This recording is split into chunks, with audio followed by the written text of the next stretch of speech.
দেশের কৃষি ও দুর্যোগ ব্যবস্থাপনার জন্য গুরুত্বপূর্ণ একটি পূর্বাভাস দিয়েছে বাংলাদেশ আবহাওয়া অধিদপ্তর।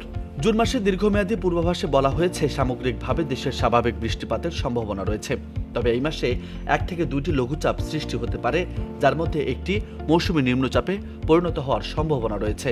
এছাড়া 6 থেকে 8 দিন হালকা থেকে মাঝারি ধরনের বজ্রসহ ঝড় হতে পারে।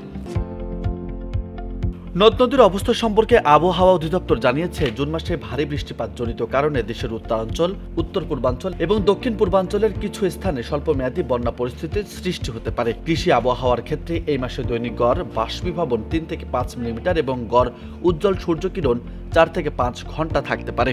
মে মাসের আবহাওয়ার পর্যালোচনায় দেখা গেছে, মে মাসে দেশের স্বাভাবিকের চেয়ে 62.9% বৃষ্টিপাত রেকর্ড করা হয়েছে। দক্ষিণ পশ্চিম মৌসুমী বায়ু 24 মে কক্সবাজার উপকূল এবং 31 মে সারা দেশে বিস্তার লাভ করে। এদিকে মে মাসে দেশের 1 থেকে 6, 8, 11 এবং 27 তারিখে পশ্চিমা লঘুচাপের সাথে পূবালী বায়ু প্রবাহের সংযোগ এবং 29 থেকে 31 তারিখে গভীর নিম্নচাপের প্রভাবে অনেক স্থানে মাঝারি থেকে অতি ভারী বৃষ্টিপাত রেকর্ড করা হয়। সর্বোচ্চ বৃষ্টিপাত 405 মিলিমিটার সিলেটে রেকর্ড করা হয় গত 31 মে।